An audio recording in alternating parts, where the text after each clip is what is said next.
We have hit October and it's time to look at the flowers we have, but also thinking about the flowers that we're going to have.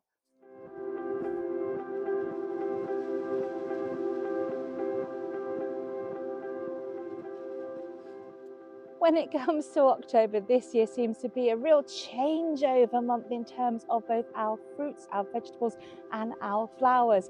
Now, if, like me, your birthday is in October, our flower for this month is cosmos and marigolds. Now, what we do have is we have a lot of our flowers which are still actually producing buds and flowers themselves, but they are also crossing over and drying off and going to seed. So I have my marigolds down here, which were my companion plants next to my veggies, and I still have sunflowers, but I also have quite a lot of seed heads. So all I'm literally going to do with these is just pull off the seed heads. It's a bit windy today, there's no point trying to get the seeds out while I'm outside, and I am actually going to be looking at sowing them for next year, and the same will be true for my cosmos. So I'm just going to collect a few more of these seeds, and I'm going to go into the greenhouse, and I'm going to be doing not only my cosmos and my marigolds, but a few others as well.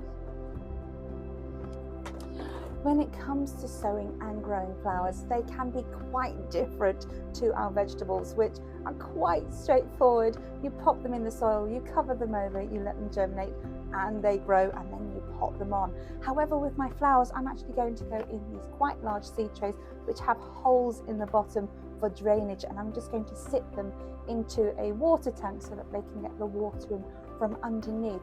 Now, depending on the flowers will depend on what time of year you're going to start sowing these, and also how you are sowing them. Now, it may for some people be thinking, it's a bit too early to be doing this, but actually if you look out on the ground, when things go to seed, they land on the soil and actually they self-set, and that's certainly true with my calendula over in the community plot. They've gone to seed, they've actually landed on the ground, and they have already started to germinate. So a fair few of our seeds, we are looking at October to the end of October, but there's a few that we really need to keep until sort of January, February, March time, and those are things like our begonias. Now, begonias, obviously you can do cuttings and propagate them that way, or you can sow them from seed. They do not like frost, and they also do not like soggy bottoms, so something like a seed tray like this is a really good thing to use. Now, when it comes to things like our marigolds, which I've just harvested, they have amazing little darts. If you just open up one of the flower seed heads, and again, all I'm going to do with these is just in a tray, I'm going to put some compost, sprinkle these over, and then put about 1 centimetre of soil over the top. And that's really important because some seeds actually need the light in order to germinate. But before I get to those ones, I'm just going to have a look at these violas. Now, violas do actually need darkness, they do need warmth, and what's going to happen, as with a lot of my flower seeds, is as I sow them, cover them over, they will germinate, they will start to grow, they will look absolutely brilliant as seedlings, and in about 3 to 4 weeks time I will have to pot these on.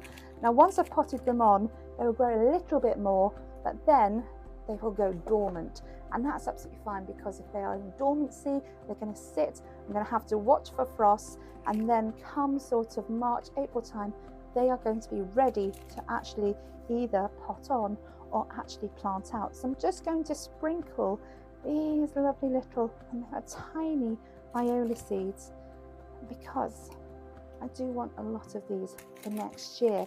Now, the next ones that I'm going to be sowing, which again are very, very similar, and these are my pansies. And again, pansies are brilliant for that real pop of colour as we just head into the spring, and they're going to be quite happy. Now, again, these seeds are pretty small, and I'm just going to do a little sprinkle across the seed tray, cover it over in 1 centimetre of soil again, and then just make sure that they are kept warm. In an unheated greenhouse at this time of year is absolutely fine. Now, this then brings me on to my cornflowers. Now, cornflowers are different to the other ones I have sown so far, in that they actually do need some light to germinate. So all I'm going to do is exactly the same thing in a seed tray which has drainage at the bottom. I'm just going to sprinkle my cornflowers over the top. But with these ones, I'm going to give it a very, very light dusting of soil on the top. You can use grit just to hold those flower seedlings in place, or those seeds as they start to grow and germinate. But that's it, because they do need light.